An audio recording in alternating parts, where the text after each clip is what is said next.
discuss the quantum computing. That is a one part of the quantum technology. So what is quantum computing and what are the principles behind the quantum computing? What are the application of quantum computing and what are the disadvantages of quantum computing and how it is used for the future generation, that we will discuss in this lecture. So first we discuss what is the quantum computing.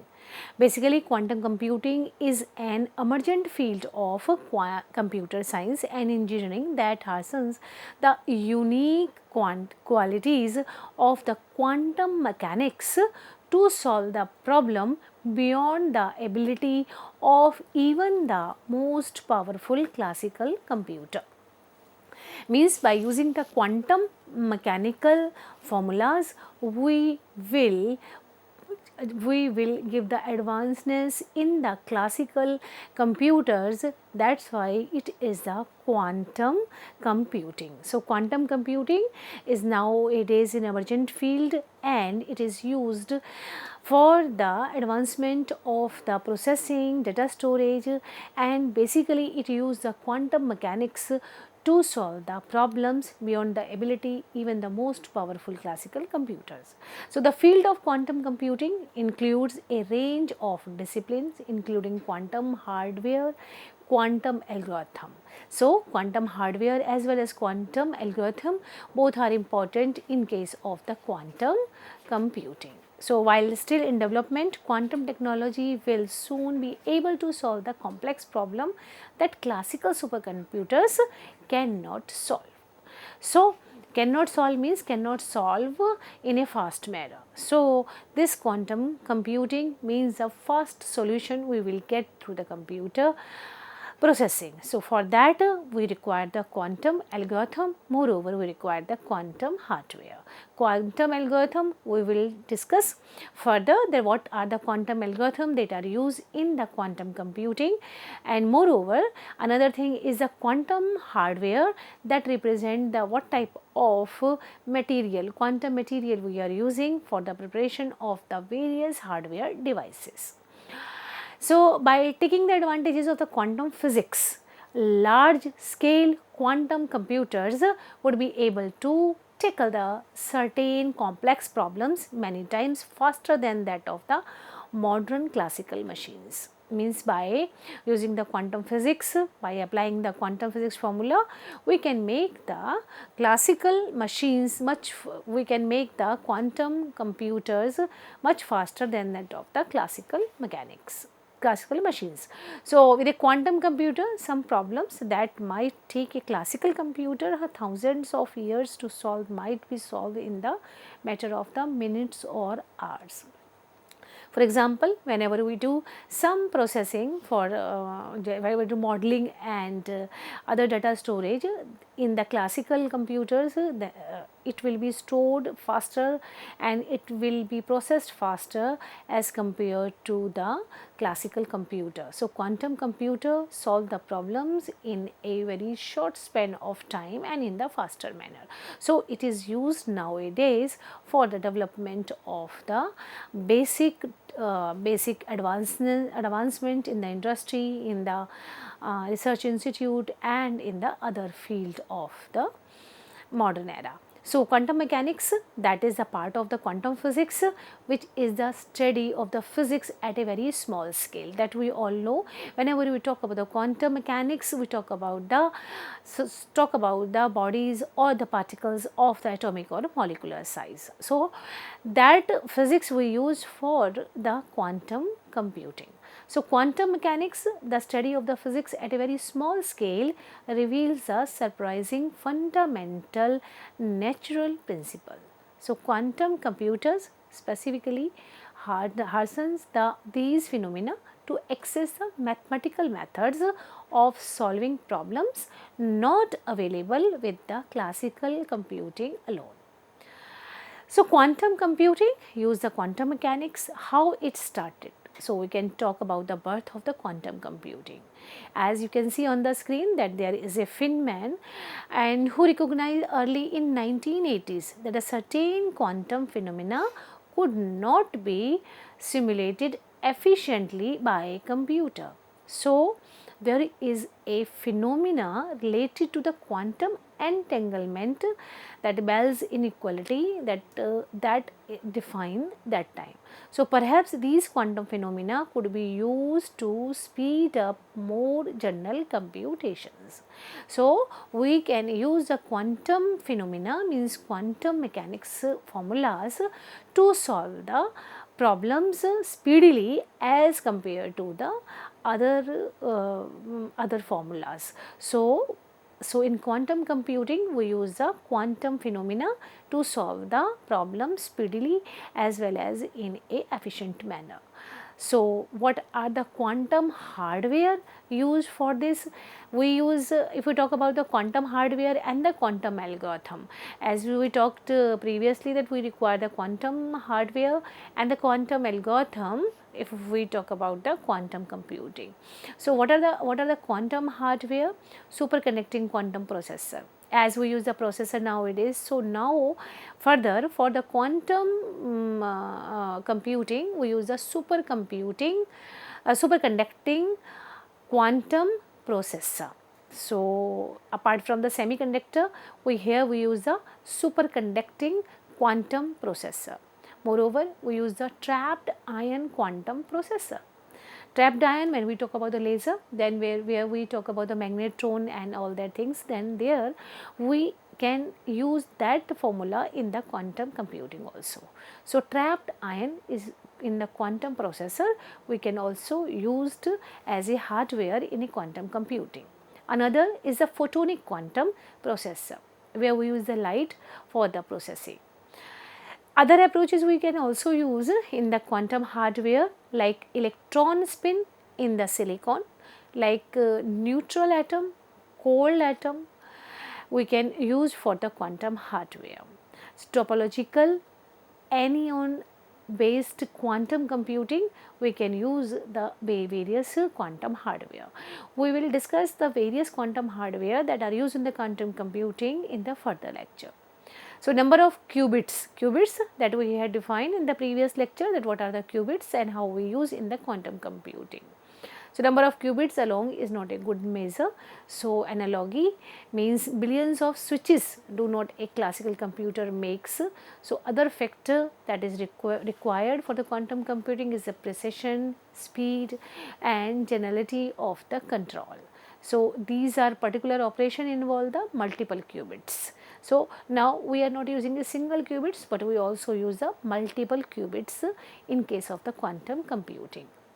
Now another factor which is required for the quantum computing is how long quantum coherence can be maintained. Coherence is required as we are talking about the photonics. So we require the quantum coherence that can be maintained how long in the quantum computing. Another parameter is the stability over the time, means the processing must be stable as compared to the previous classical computer. Speed with which processors can be calibrated. So computer can be calibrated accordingly.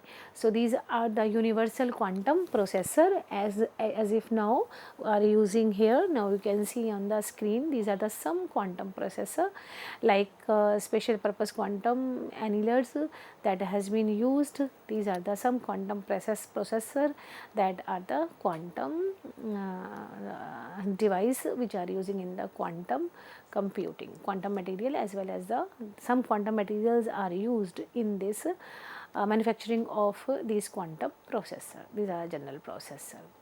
Now as we talk about the bits, that quantum bits, which is very important term for the quantum computing, as the binary in the classical, but in the quantum there is a qubits. So qubits means quantum bits, that's why it is a qubit. Now binary bits means that is a 0 and 1. Now here that 0 and 1 replaced by the qubits, that is the quantum bits. So if we think about the polarization state of the photon, then any two-dimensional quantum system can be viewed as the fundamental unit of the quantum computation. So, a quantum bit or a quantum or a qubit, that is a fundamental unit of the quantum computation. Like the binary in the classical, and here the fundamental unit of quantum computation is the qubit. So, qubit state space is a two-dimensional complex vector space. So, a computational basis is chosen. Now, we denoted by 0 and 1. Now, we can see here how we represent a 0 and 1, that is a qubit in terms of the quantum state, bra and drag. So, these are represented as 0 and 1 and used to encode classical bit values like 0 and 1. Classically, it is written as 0 and 1, and above it is 0 and 1, that is represented through this symbol. Now, possible qubit value can be written as A 0 plus B 1 for complex A and B, with A square plus B square is equal to 1. Unlike classical bits, qubits can be superposition state such as 1 by root 2 0 plus 1 or 1 by 2 0 minus 1. As we discussed in the previous lecture, that there is a requirement for the quantum computing are the superposition states as well as the entanglement. These are the two basic requirements for the computational quantum computational. So now the measurement of the single qubit, how we can do? So measuring qubit A0 plus B1 in the computational basis 0 and 1. Now return 0 with the probability A square. Now another returns 1 with the probability B square. Now the projects to state to the basis state corresponding to the measurement result. So, a qubit can be measured with respect to any orthogonal basis for its two-dimensional state space. So, only one classical bit of information can be extracted from the one qubit. So, no means an unknown quantum state cannot be reliably copied. So, there is no cloning theorem. Cloning theorem means we are not repeating it. So, multiple qubits are required in the quantum computing. It is not possible in the classical. So, multiple qubits means qubits combined like the quantum particles, not in the classical objects. So, quantum states combine via the tensor products, not the direct product. Now, when we are just adding the quantum bit, so we require if we require the multiple bits, so we cannot add or product directly, but through the tensor we can product the quantum state combined.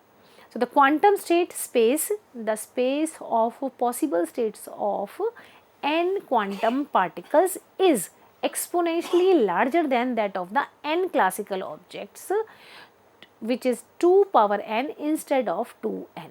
Here we take in the quantum, here if we talk about there is a possible state of n quantum particles, so it is larger 2 power n than the 2n as in the classical.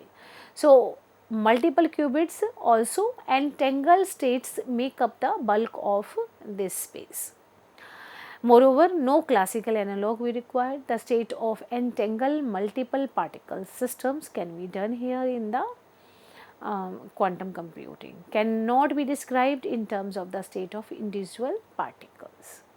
So, high level view of how the state space combine, how we combine the high level states, how the spaces are combined. Let us consider X be the vector space with the basis A to alpha A to alpha n, where Y is the vector space with the basis B1 to Bm.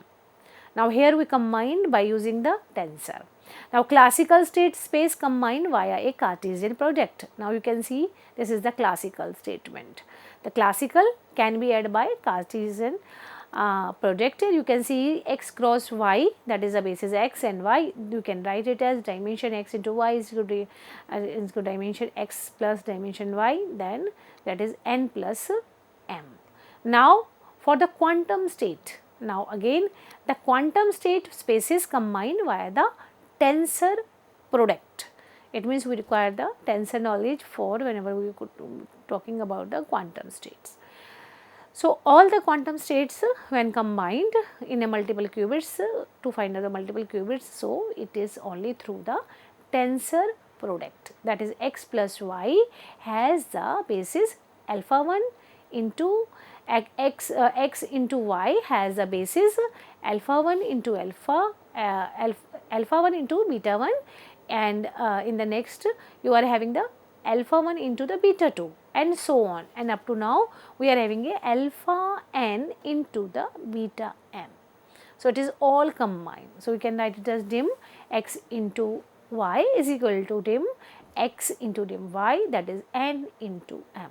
All these quantum states space combined via the tensor product. Now, exponential state space in the quantum computing, how the quantum state of the n qubit system is a vector in the 2 power n dimensional space. This is the exponential state space if we talk about the n qubits in the 2 power n dimensional space. So, then we can write it as if B is the state space of a single qubit spanned by 0 to 1. As we know that then the 2 qubit system will be B into B, that has been defined as 0 0 0 1 1 0 1 1, all the possibilities, all the possible combinations we can take. So, often it is written as, this is the Bryan-Cat notation. So, it is written as 0 0 0 1 1 0 and 1 1. So, the standard computational basis of the 2 power n dimensional complex vector space B into B up to B into B of an n qubit system will be written as 0 0 0 0 0 0 1 1 1 1 0 1 1, all the possible combination we will take. So, we will use the notation 5 or is equal to 101 when n is understood. So, we can for the n we can have the 101. So, a general n qubit state can be written as, if we talk about the quantum versus classical states. So, a general n qubit state can be written as summation I is equal to 0 to power n minus 1 alpha I and I. So, and where this term whole term summation I a I square is equal to 1. So, since 2n very less than 2 power n, most n qubit state cannot be described by the state of individual qubits. So, it will be defined by the combination, the multiple combination. That is why multiple qubits will be defined. Most n qubit states cannot be described by the states of the individual qubits. So, most state cannot be written as a tensor product of the individual qubit state. All the states can be written as a linear combination of the such states. So, states that cannot be written as a tensor product of the individual qubits states are called the entangled states. So, we have the superposition, now second is the entangled state. What are these state and entangled state? When the states that cannot be written as a tensor product of the individual qubits states, that states are known as the entangled state.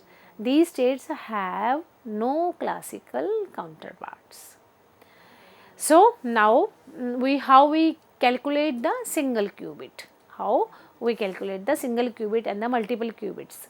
So, any measuring device has a associated splitting of the 2 power n dimension state, 2 power n dimension state space. So, H onto the orthogonal subspaces, that are the x1 to xl xk with H is equal to S1 to S2, S3 and up to Sk. Now, that is a multiplication. Now, you can see clearly, you can see H1 is equal to S1 into S2 into up to the Sk. The only possible outcomes of the measurement are the state in one of the subspaces of the orthogonal decomposition associated with the device. So, measurement in the probabilistic term, how we can get is depends on the amplitude of the state in each subspace. So, when the device measure a quantum state, that is phi, one of the state Sj is chosen for the probability the square of the amplitude of the component of psi in Sj. So, here in we just take the quantum state phi. So, we have a quantum state psi. So, one of the Sj's is chosen for probability the square of the amplitude of the component of the psi is the Sj. Now, measurement changes the state. How it is possible? Then to one compatible with the measurement result. Another is that the state after measurement is the unit vector aligned with the projection of the original state onto Sj. So, how we measurement, how we measure the changes of the state? First, 2 1 compatible with the measurement result, means in the right subspace. Another is the state after measurement in the unit vector aligned with the projection of the original state onto the Sj. That has been defined by the entangled state by the example as EPR pair 1 by 2, 1 0 0 and 1. Now, EPR you can say root 1 by root 2, 0 0 and 1 1. Now, we can open it, you can have the cross tensor product A 0 0, B 0 1 and the similarly here into the A 1 0 plus B 1 0. Now, A 0 A 1 0 0 and plus A 0 B 1 0 1. Now, B 0 A 1 10. Now, B 0 1 0 B 0 1 1 1 and not equal to A 0 A 0 0 0 common, it will be the 0 1 0. Here we can write it as A 0 is equal to 0, B 0 is equal to 0, B 0. Now, 1 by 2 0 0 plus 1 1, that is the entangled state. Now, what are the practical applications of the quantum computing, that we will discuss in the next lecture. Then what are the application as well as what are the disadvantages of the quantum computing and how we will improve it. Apart from that, we discuss the quantum algorithm. Thank you very much.